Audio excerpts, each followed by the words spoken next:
I can hardly believe I'm in this situation. I'm not sure where to begin. My fiancée and I have been together for 5 years. I'm in my early 40s, and she's in her early 30s. We're scheduled to get married this summer. Our love remains as strong as it was in the first few months of our relationship. We initially met at work, where we were colleagues in different departments. Our solid and respectful friendship eventually blossomed into something more. Throughout our time together, we've been genuinely happy. Our bed life is satisfying, we have no financial worries, and we share trust, respect, open communication, and common interests. We have a lot of fun together, and there's no mistrust or insecurity when we pursue our individual interests. One thing I must confess is that when we first met at work, she was engaged to someone else. While I never engaged in any unfaithful behavior, I'm not that kind of person. I have to admit there were moments when I felt she flirted with me inappropriately. Fast forward to this past September, with COVID more under control in our area. We hosted a small dinner party for 3 other couples on a Saturday night. My fiancé, who enjoys hosting such events, insisted on assigning seating at the table for everyone. She sat between one of her close female friends and the friend's husband, whom I'll call Bob. During the meal, as I moved between the kitchen and the dining area while everyone chatted happily and enjoyed some drinks, I caught what seemed like an odd sight when I glanced back at my fiancé and Bob. It appeared as if they were holding hands under the table. I looked away, rubbed my eyes, and when I looked back, they were not doing that anymore. But it was one of those moments when it's like discovering a break-in at your house. You return home and your eyes register the chaos, but your brain takes a moment or even minutes to process it all. In fact, part of your brain tries to convince you that this isn't what it looks like, or you did this, but you forgot you left the place like this. It was a similar feeling. Consequently, I started to become more watchful of her and felt less secure in our relationship. Fast forward to November, and I began to notice something. Some nights when we were both exhausted, we liked to unwind in front of the TV, each with our laptops or phones. She's active on Facebook with many friends, so she spends a lot of time there during our relaxation sessions. However, starting in November and continuing to the present day, I noticed that she positioned herself just subtly enough so that I couldn't see her screen. It was a subtle change, but I don't think I was imagining it, as we used to be able to see each other's screens when sitting on the couch together before this. I considered inviting Bob and his wife to our planned January vacation. However, I dislike Bob, and a lingering feeling of unease made me hesitant. But since I couldn't provide solid reasons for excluding them, my fiancé grew frustrated with me. In any case, due to circumstances like COVID, we ended up having to cancel the holiday. After reading many threads here, I realize I'm fortunate in some ways because we're not married, have no kids, and I lack concrete evidence of anything going on. However, my intuition is on high alert, though not at a critical level yet. I'm starting to feel ashamed of how much this emerging obsession is affecting my life. Here's where I need input. Should I consider taking steps to essentially spy on her? This could involve hiring a private investigator, using a voice-activated recorder in her car, or, which I see as a major violation of boundaries, attempting to access her various devices. I'll conclude this as I began it. I can't believe I'm in this situation. Update. Before I clarify further, it's essential to mention that I registered here about a month ago. I wrote my initial post sometime before that, as it felt good to get my thoughts out at the time. However, a significant change has occurred between then and now, particularly in our bed life. The frequency of our closeness has subtly decreased, which isn't inherently problematic, as relationships have their ups and downs. What stood out was an incident about a week ago that prompted me to return here and gather the courage to post. After we just had closeness, I suddenly realized that my fiancé had approached our bed life differently than usual, not just on that occasion, but perhaps the previous 2, 3 times as well. So, without much forethought, I commented, "Hey, there's something different about the way you've been close with me." What struck me as odd was A, she appeared startled, B, she denied it initially, but then C, the next day she said, "I think you're imagining it, and besides, it's okay to change things up in that department once in a while, don't you think?" What's frustrating is that if I hadn't noticed the possible hand-holding incident, I probably wouldn't have been bothered or suspicious by subsequent clues. answers, and questions. I'd prefer to gather evidence rather than confront the issue. Confrontation without solid proof isn't my style. It's not entirely that I don't trust her, but my gut is telling me to be very concerned. My intuition is rarely wrong. Editing. Where should I position the voice-activated recorder? Your point about the short-term cost of hiring a private investigator versus the potential expenses of a messy divorce makes sense. Additionally, I earn twice as much as she does. Unfortunately, I wouldn't have any luck contacting her previous fiancé because he unfairly placed more blame on me than her for their breakup. That's entirely inaccurate, but he wouldn't be a trustworthy or reliable source. Thankfully, we're renters for now, but we plan to purchase our own property by Christmas of this year. Real estate in our city is outrageously expensive, so we've been taking it slow. While we currently live together, it's a situation that could be easily terminated, and we no longer work at the same place. Yes, sadly, she's had her phone glued to her for months now. I honestly can't recall the last time I saw it lying around. This detail troubles me deeply, as does my blindness to what it might signify. Editing, Part 2. I should mention that I've started the investigative process in several ways. Additionally, I have a business trip out of town scheduled for the weekend after Easter, providing a natural opportunity to observe her actions in my absence. Quick update. I've hired a private investigator and they begin their work tomorrow. I've realized that I can't wait for 2.5 weeks to ease my conscience. So, last night, I had a heart-to-heart with my oldest and closest friend. He's now aware of what I'm going through, and I'm flying out to his city tomorrow evening for an extended weekend there. I've informed my fiancée about the trip, and her emotional response seemed oddly mixed. Regardless, if something is amiss, it may become apparent during this opportunity. At this point, I've decided against using a voice-activated recorder. With the wedding set for September, we haven't invested a significant amount of money in it yet, and what we have spent can likely be recovered. For example, refundable deposits. In other words, this won't turn into a messy legal or financial situation. If she's cheating, I'll quietly exit the relationship without causing a scene. The potential trauma of discovering her infidelity is already overwhelming, and I don't need to hear her exchanging sweet nothings with another man. Furthermore, as some of you have gently suggested, this situation has altered my perception of her, and it has shed light on potentially larger issues in the relationship, even without infidelity. I just met with the private investigator. She's indeed cheating on me with the individual I mentioned. I'm in shock and utterly devastated. On Friday night, he stayed overnight at our place with her and didn't leave until the next morning. On Saturday night, for some reason, they stayed in a hotel until the following morning. The private investigator has provided time-stamped photographic evidence. I'm too numb to write any further. Update. It's been quite a day. A good friend who knew about my situation provided tremendous support and was prepared when I shared the unfortunate news with him. I was on autopilot at work, but later in the afternoon, I managed to take some time off. In the afternoon, my friend went to Bob's wife's house. The other betrayed spouse, I apologize for my slow understanding of the acronyms here. He rang the doorbell and personally handed her the photos of my fiancé and Bob. These photos are time-stamped and explicit, leaving no doubt about what was happening. Perhaps the most troubling one is from the hotel, where they were kissing at dinner and then the next morning sharing a kiss goodbye in the parking lot. It's baffling how brazen they were. They weren't even in another city. However, the worst one is the first photo from Friday night when Bob arrived at my place. Since we live in a duplex, she had to open the front door to let him in.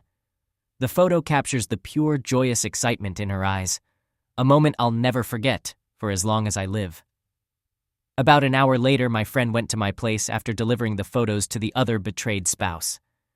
He handed my fiancée a package I had prepared for her. Inside were the photos and a simple note from me. I expressed that my future goodwill toward her, not in person but in my mind, would depend on her willingness to come clean about the whole truth. I informed her that our relationship was over and I never want to see her again, let alone think about marriage. I gave her until Thursday afternoon to move out of our place, which I entirely cover financially, and I requested that she leave her engagement ring in a clearly visible spot. Not even 5 minutes before my friend dropped off the package with my fiancé, I missed 2 calls from her.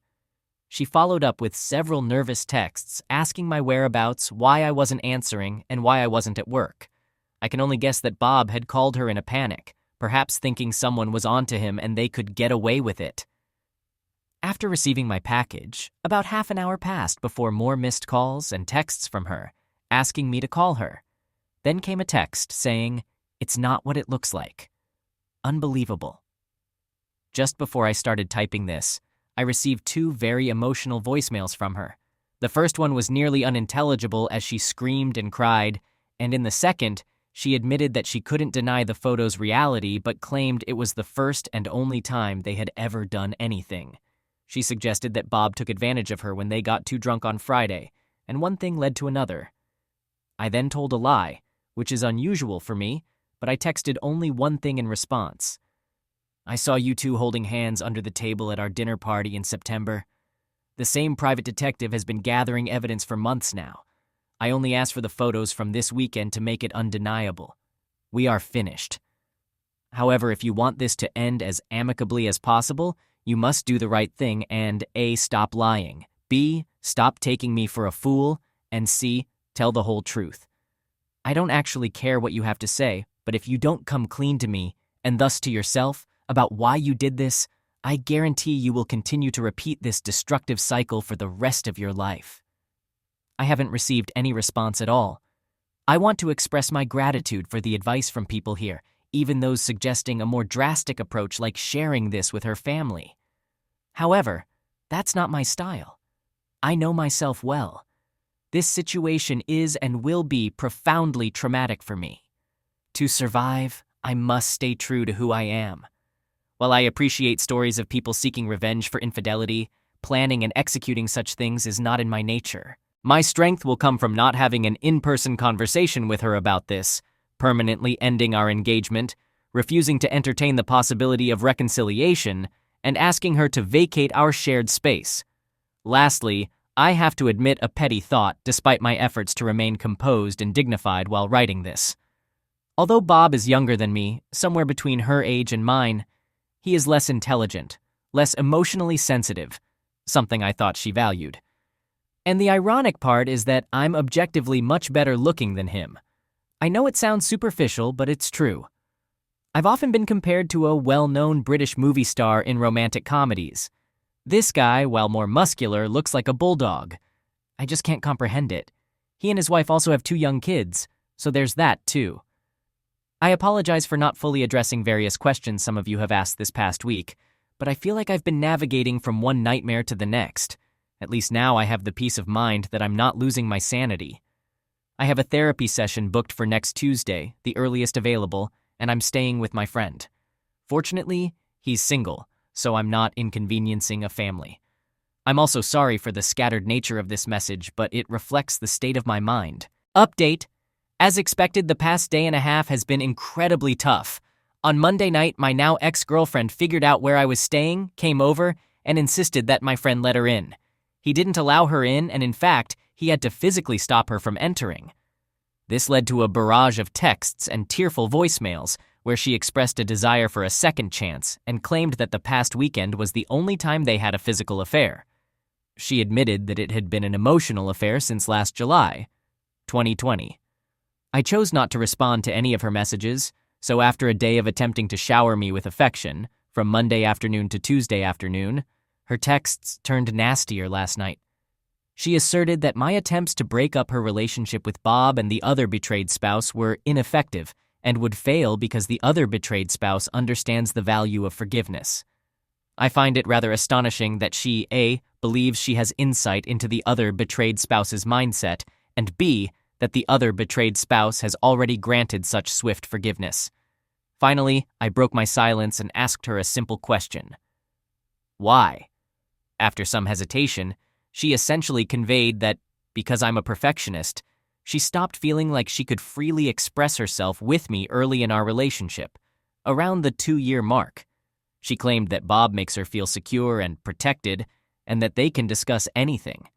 When I pressed her for details on how I hindered open communication, she could only recall minor arguments from the early stages of our relationship, which A, I believed we had resolved, and B, weren't solely related to my perfectionism.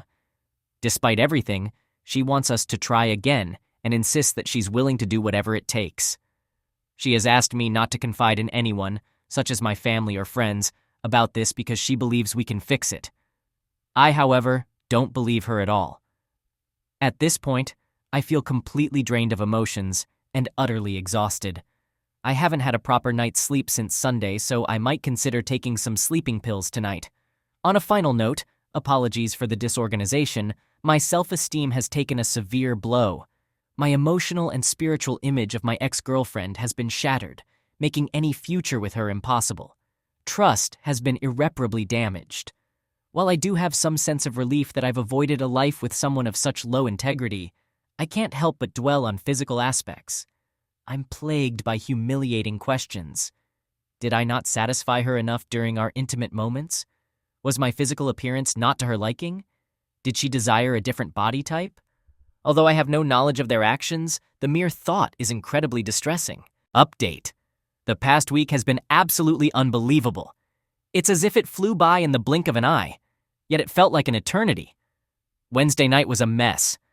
My fiancée called me and adamantly declared that she would not move out under any circumstances. I responded by telling her that she had to, or else I would share the incriminating photos with her family. Harsh words were exchanged between us, and I had a sleepless night.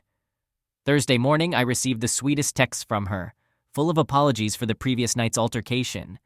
She promised to pack her belongings and spend the weekend at a friend's place, pleading with me not to disclose anything to anyone.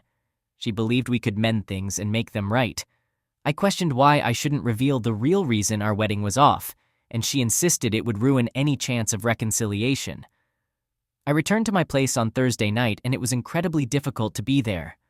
I mentioned before how it felt like a break-in, but with a twisted twist, where you know your house has been invaded, yet your eyes fail to provide concrete evidence. Most of her belongings were gone, but she had left behind the engagement ring. Something compelled me to reach out to my fiancé's ex-boyfriend, the one she cheated on with me. I found him easily on Facebook and sent him a message letting him know I had something important to discuss and asking him to call me. To my surprise, he called within 45 minutes. Our conversation was brief but impactful. I learned a crucial piece of information. Their engagement had ended because of her repeated infidelity. He had an event to attend that night, but invited me to have dinner with him the following evening. As I drove the 3+ hours to his town the next day, I finally had the chance to reflect on the incredible 100 hours or so in my life. The revelation that my wayward fiancé had cheated on the previous man filled me with a whirlwind of emotions: anger, relief, sadness, confusion, embarrassment, and many more. About an hour away from his place, I mustered the courage to pull over at a picturesque rest stop. I dialed the number of the other betrayed spouse, not expecting her to answer. To my surprise, she did. There were lengthy, tearful silences on her end. She revealed that her husband had cheated on her before their wedding, and when she was 6 months pregnant with their second child. They had worked through their issues, and as far as she knew, everything was better. Disturbingly, despite her husband's multiple infidelities, she framed my wayward fiancé as the aggressor and her husband as the victim of a predatory woman. What shocked me even more was her statement that many people knew about my fiancé's infidelity with her ex-fiancé, but had kept it from me to spare my feelings. Finally, when I inquired about her plans, she revealed that he was willing to do whatever it takes to mend things with my wayward fiancé, including counseling and full transparency. For these reasons and more, she decided to stay with him. The most important detail she casually mentioned at the end of our conversation was her eagerness to start over with him after Easter weekend, as he had an unexpected business trip over the weekend, leaving on Friday and returning yesterday, Monday. With the fog of deception from my wayward fiancé finally clearing, my senses were on high alert, and I immediately contacted my excellent private detective to inform him of this development. After the initial exposure of the affair, he had advised me to retain his services a little longer because it's common for exposed individuals like Bob to continue their affairs but become more cautious about concealing them. Consequently, I authorized further investigative work on his part. I met with my wayward fiancé's ex, and we went to a steakhouse.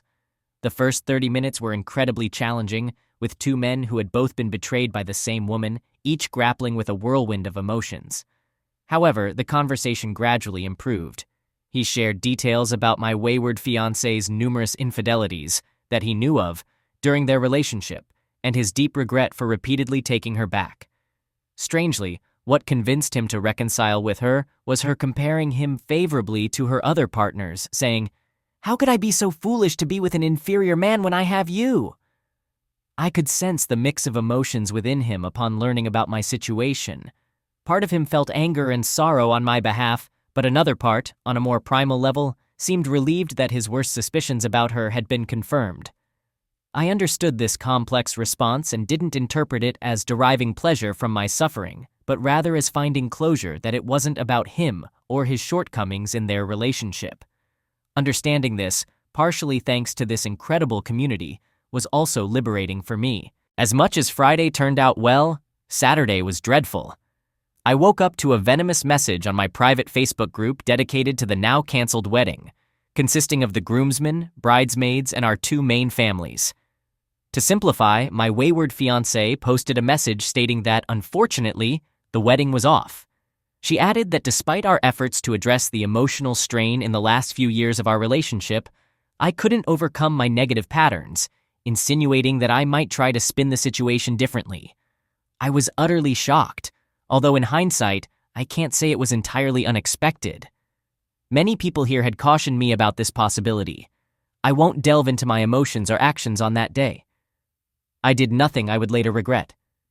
In fact, I maintained complete silence, not communicating with her or the group.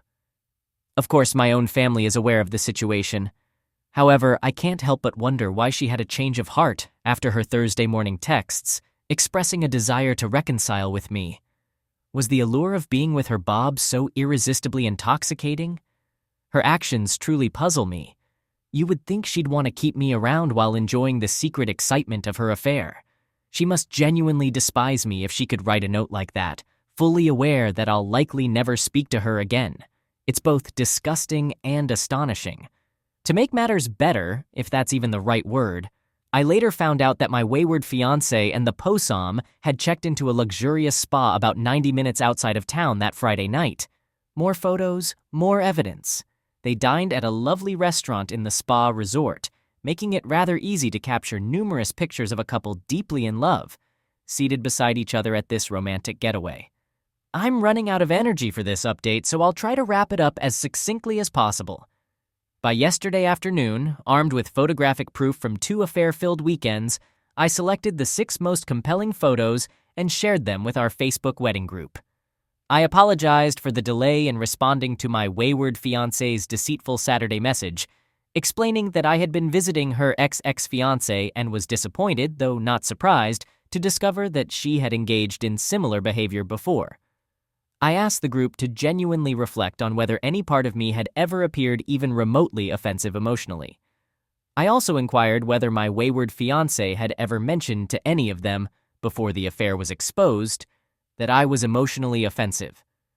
I felt that honest answers to these questions, in addition to the damning photos, would reveal the truth.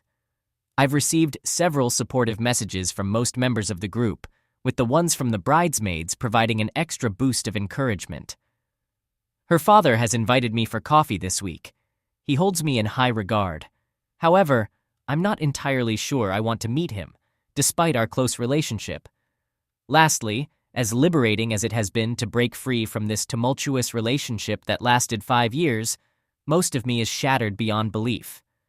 I not only question my supposed ability to observe and understand someone I lived with for 5 years, but I'm also deeply concerned about the profound damage this experience will inevitably inflict on all my future relationships.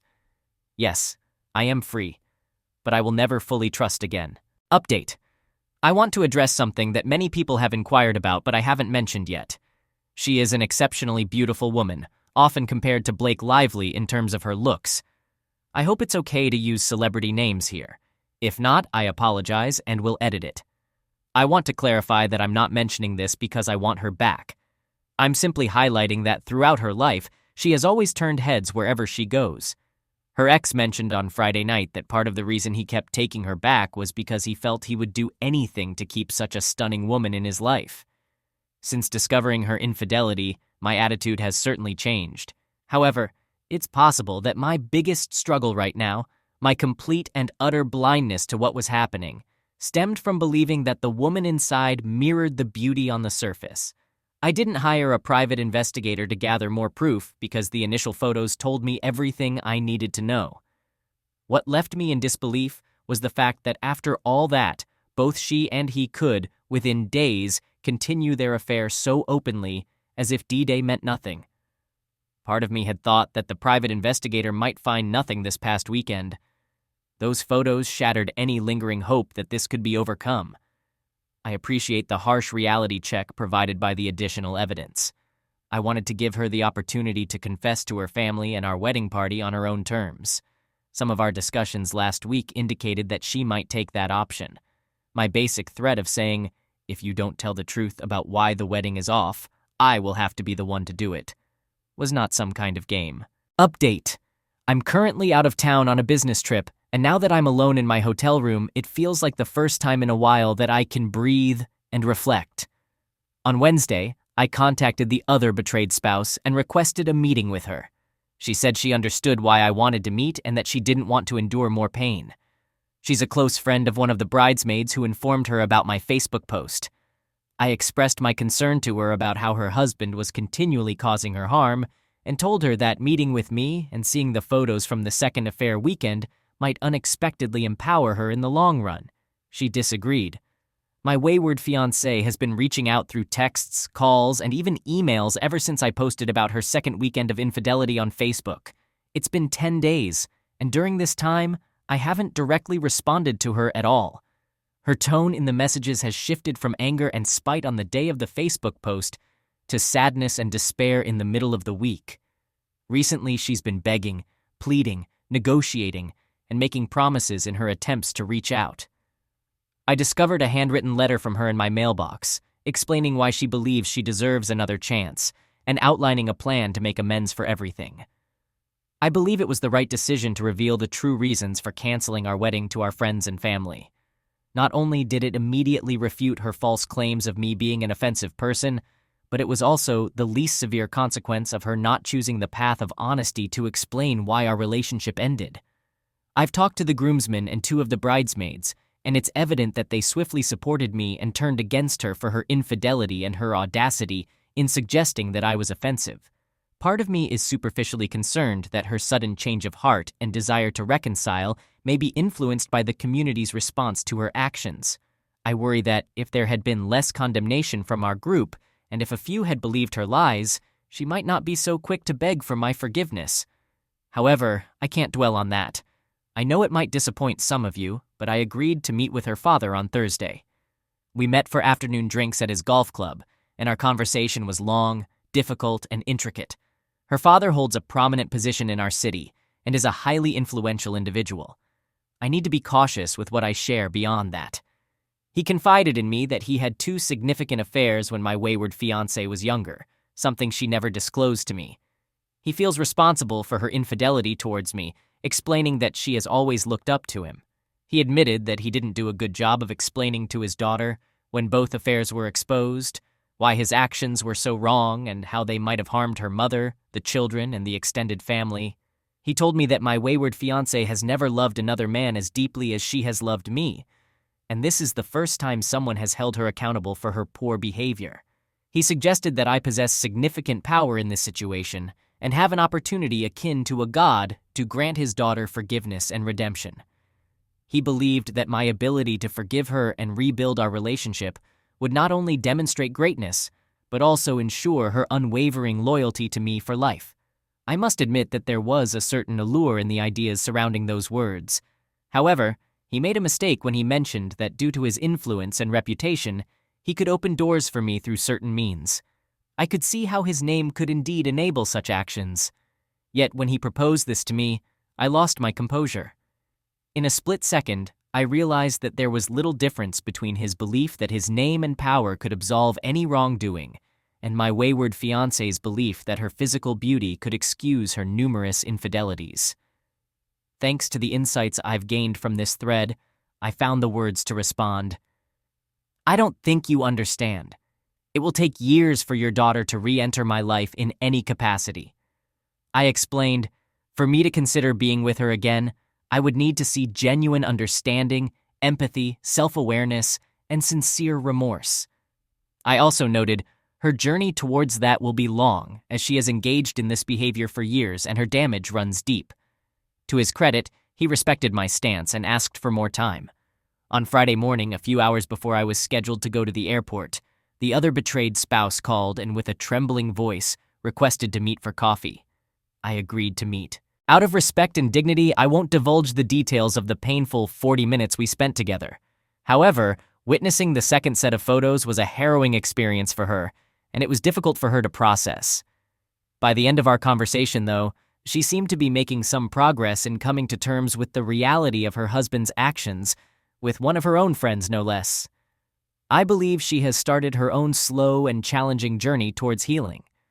I briefly considered directing her to this thread, but I ultimately decided to keep this private, not wanting to complicate an already complex and sensitive situation further. Finally, yesterday, just before dinner, I received a lengthy email from my wayward fiancé's mother. She showed empathy for how I might be feeling, but went on to share that her daughter had confessed all the details of her affair to her. She mentioned that her daughter was utterly broken, and she requested that I, to some extent, take time to consider giving her another chance.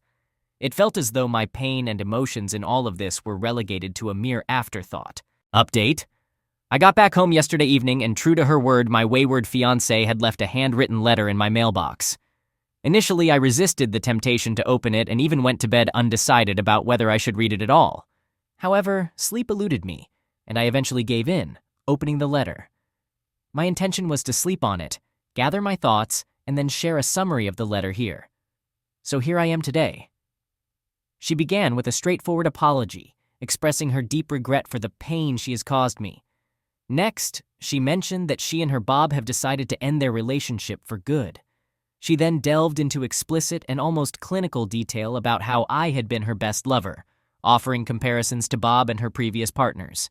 While I no longer care about this aspect, I'll give her credit for the level of detail she provided, which was both unusual and somewhat touching.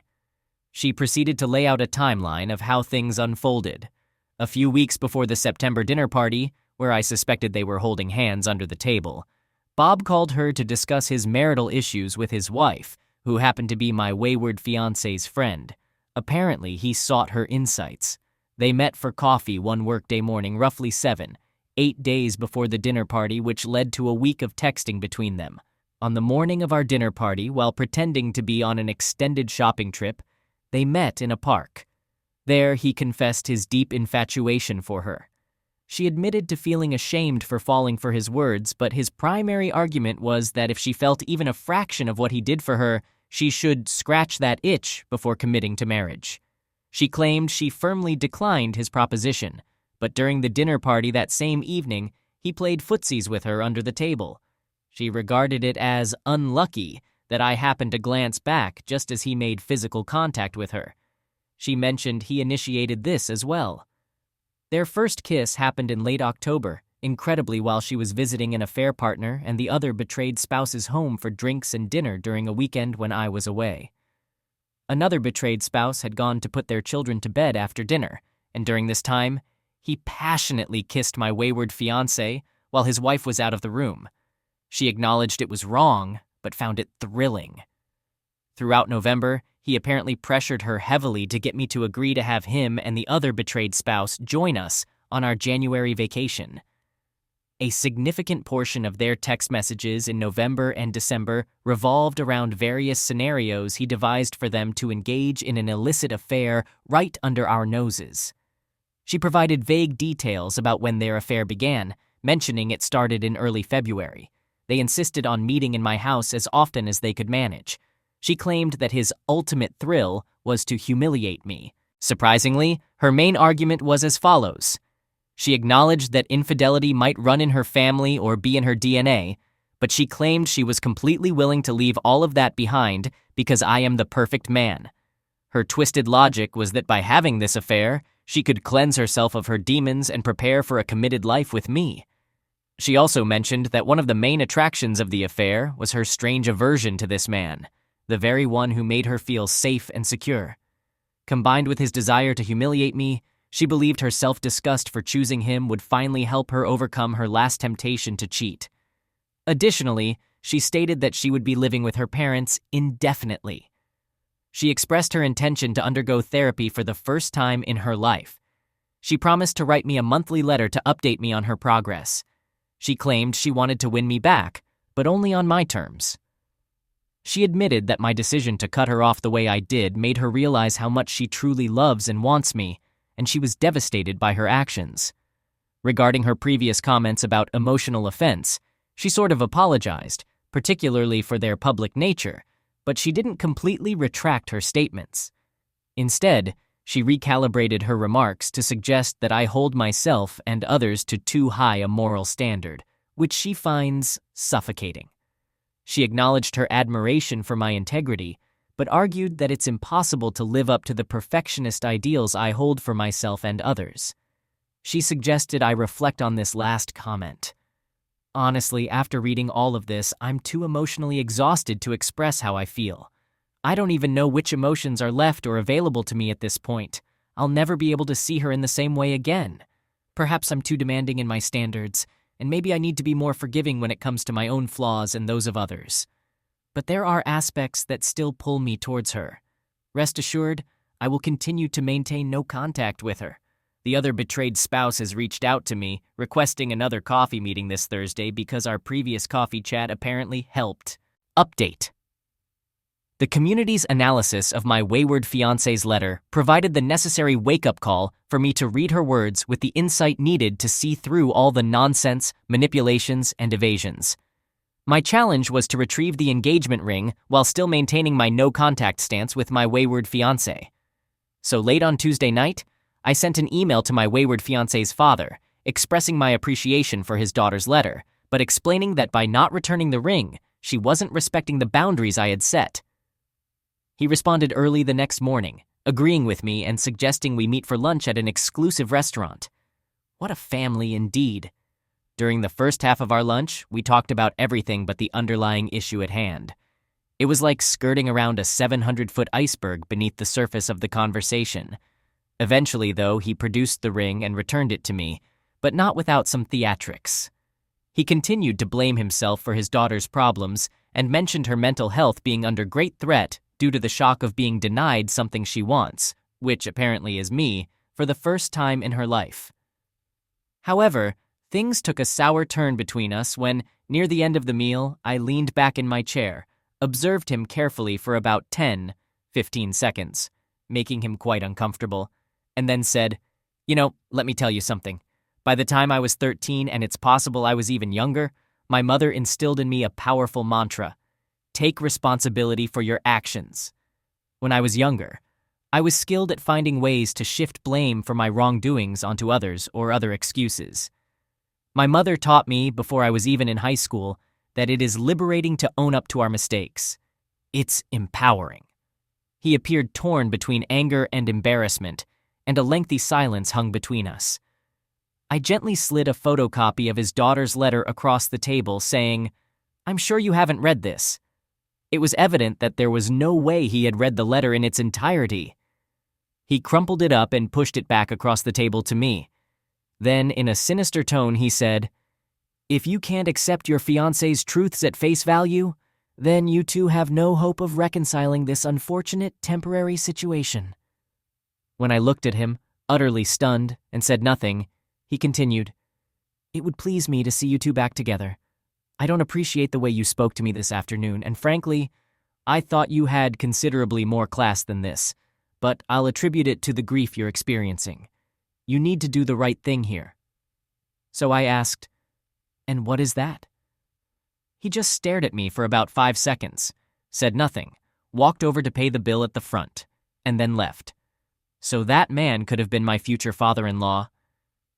But in reality, I had a great coffee meeting with the other betrayed spouse a few hours ago. It was tough because I shared the contents of my wayward fiancé's letter with her, although I chose not to show it to her for various reasons I'm content with. She then proceeded to tell me her husband Bob's version of events, which was quite astonishing. It was essentially my wayward fiancé's letter, but with the blame shifted onto her. He portrayed himself as the victim, while she was the aggressive offender. Oh, and he mentioned that my wayward fiancé justified it all by claiming I'm emotionally offensive. Beyond the shock of that, it became clear from her timeline that the affair had likely started as early as June 2020. Bob had certainly confessed to certain events from around that time, with my wayward fiancé acting as the agent of influence and temptation in each case. After we shared our respective tales from the crypt, something incredible happened. We both began laughing nervously at first, then moved to immature giggling, and finally, we were in fits of laughter. It was a beautiful and cathartic moment.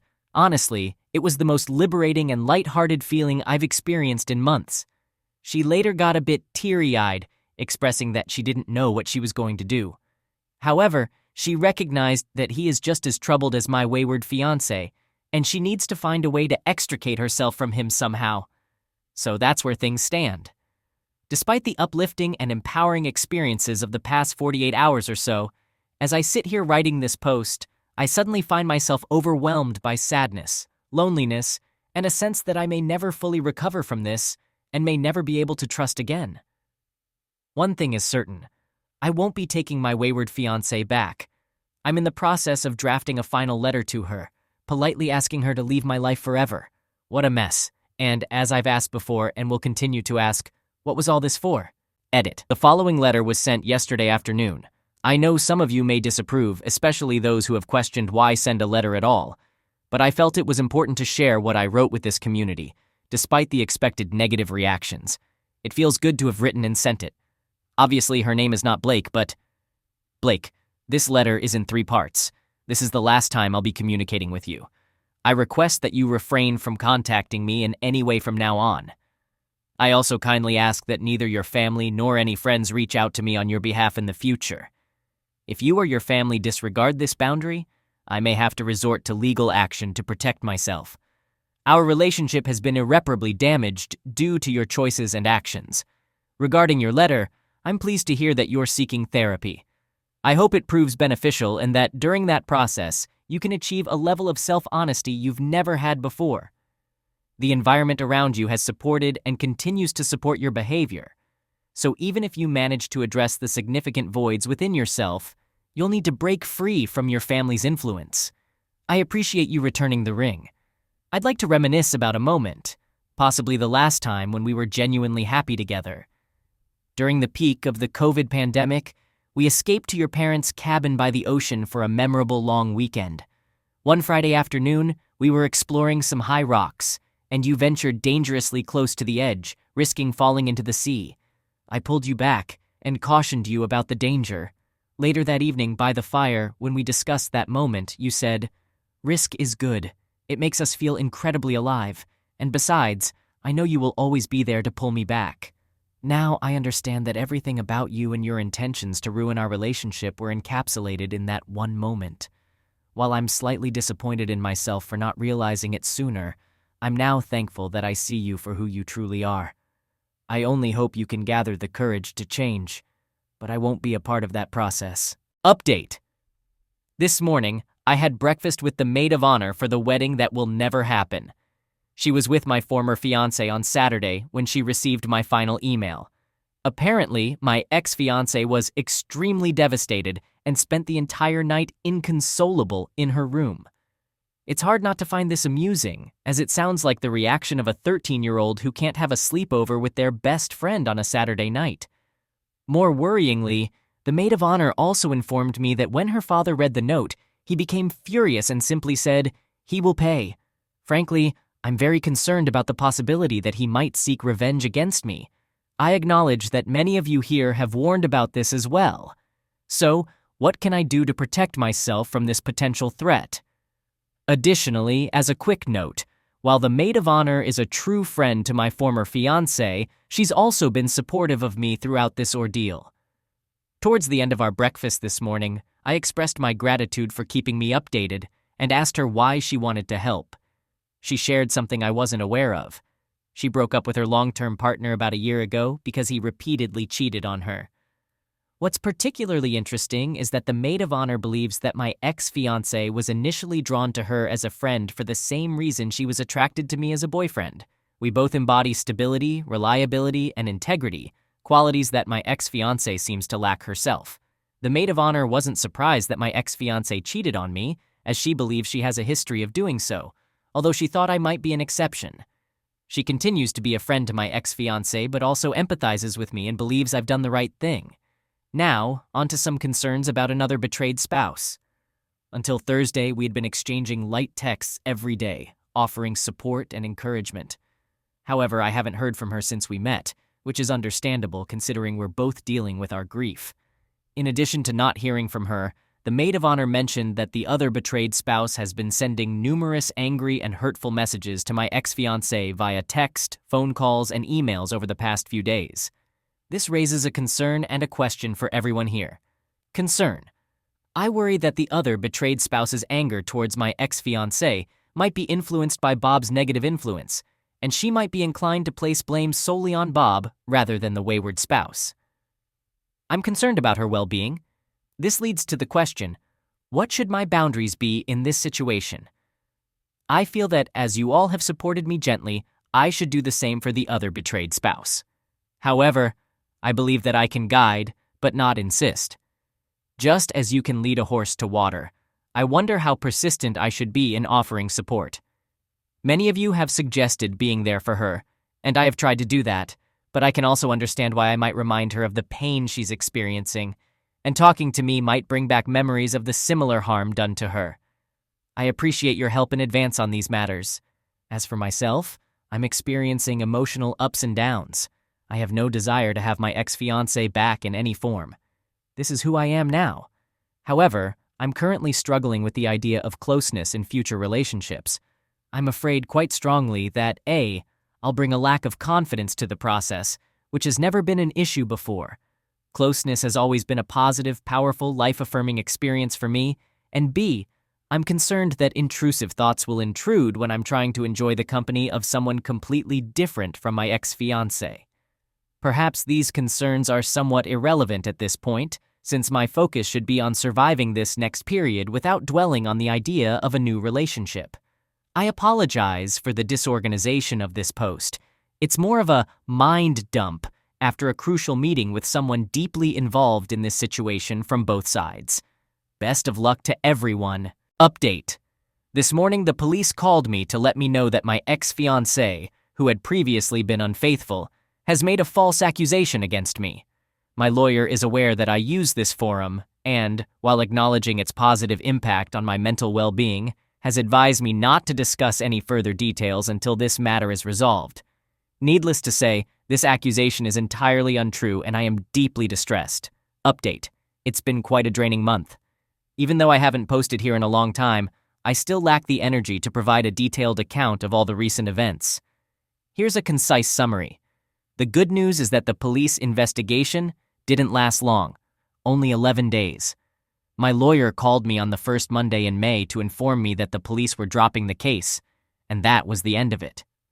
I continued going to work during that week and a half as it helped me stay sane. When I received the good news, it took me a few days to process everything properly. By the end of that week, I decided it would be good for my mental health to take a 5-day staycation. I took Monday through Wednesday off last week. On the Friday when my vacation began, May 7th, I was having a pleasant barbecue in my backyard, sipping wine, and enjoying the evening's coolness when my ex-fiancée suddenly appeared through the side gate. It was surreal to see her. It had been a while. Honestly, she looked like a different person, or rather, I didn't recognize her. It was an odd yet reassuring feeling, making me think that maybe I've been moving on from her more quickly than I realized. She apologized for essentially breaking in, but insisted on speaking with me in person. I felt real anger during the first 2/3 of the encounter. First, due to the unavoidable context, her infidelity and how it had shattered our lives. Second, because she was dressed provocatively, seemingly hoping to seduce me, and she was acting very flirtatious, as if we were on our second or third date about to sleep together for the first time. Third, she had violated my personal space, and finally because of what she said. Without explicitly stating it, she suggested that her father had coerced her into making the accusation.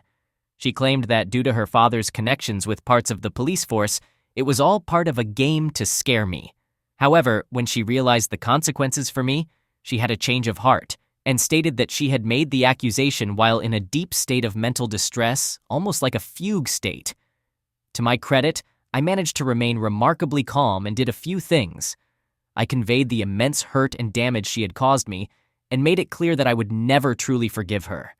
I informed her that I want absolutely no connection with her or her family from now on. I told her that the best thing she could do for me was to never communicate with me again. I mentioned my conversation with her ex-partner, which made her very angry. However, to her credit, she managed to control her anger and used it as an opportunity to acknowledge that she's deeply troubled. She recognized the need for genuine therapy to understand why she had been cheating for so long and to break free from her family's unhealthy influence over her. To her credit, she listened attentively and offered an apology. She admitted that she now understood our relationship was over, and she promised to leave me alone. She did add that A, she had only been unfaithful once, and B, her ex-partner wasn't as great as me in any way, etc., and that she felt somewhat coerced by him. I simply shook my head sadly and watched her walk away. I had a truly relaxing weekend, and in the end, my encounter with her had been liberating in many ways.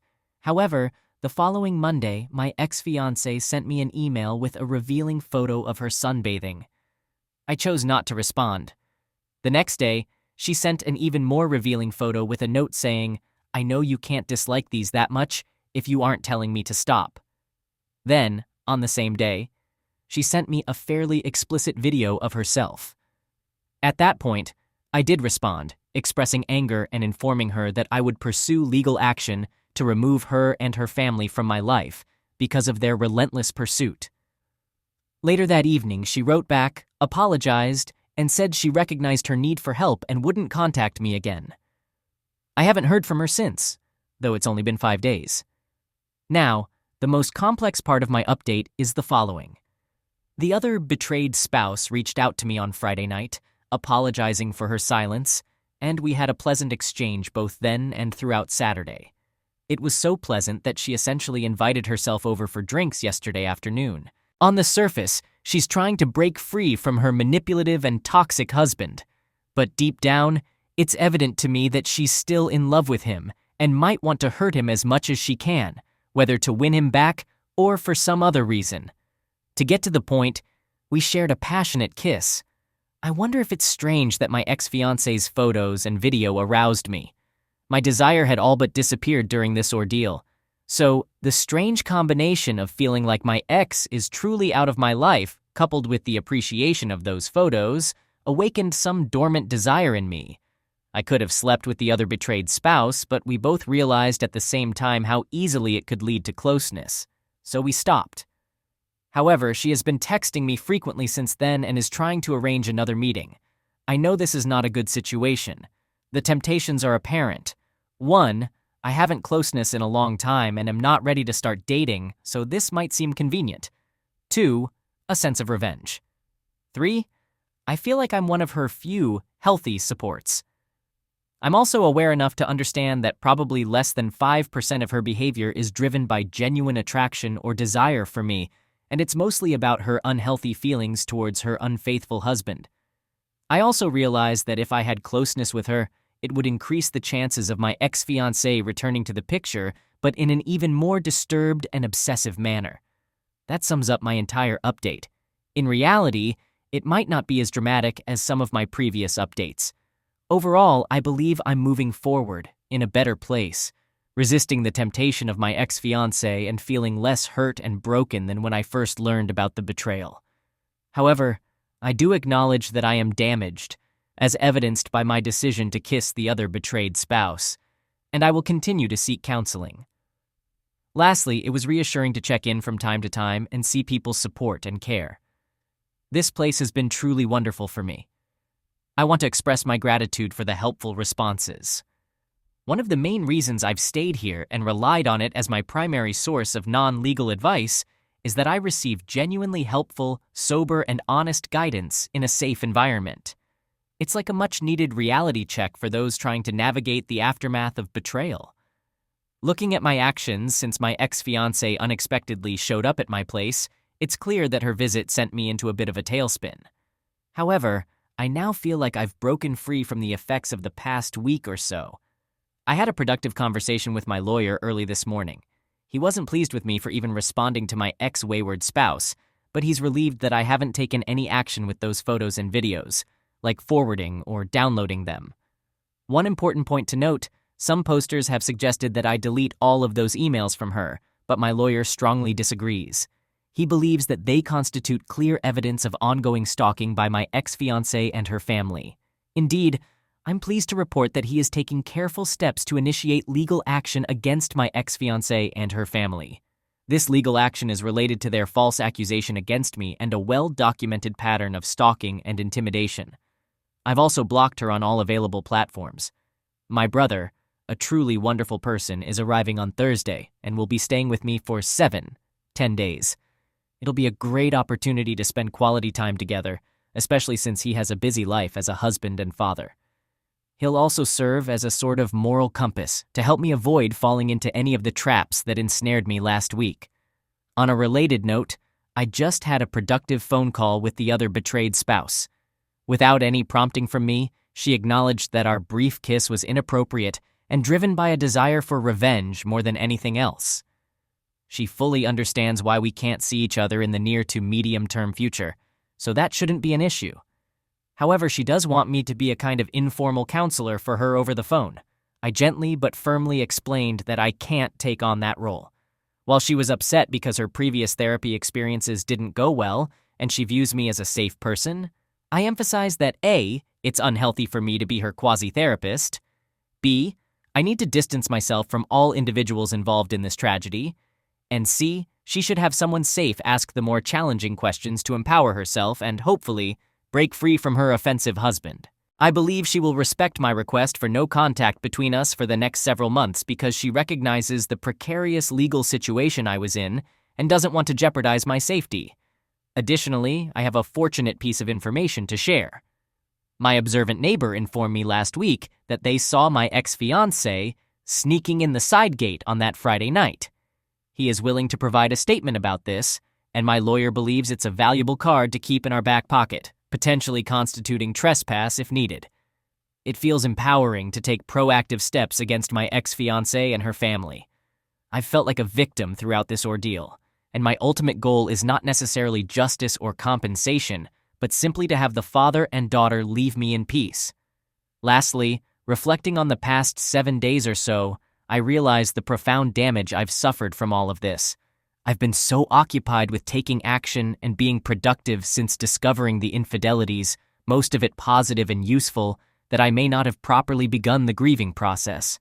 While part of me yearns for the companionship of a good woman, I understand that it would be unfair and selfish to burden her with my emotional baggage while this damage is still fresh. I do feel quite lonely, though, and I hope my brother's visit will help alleviate some of that loneliness.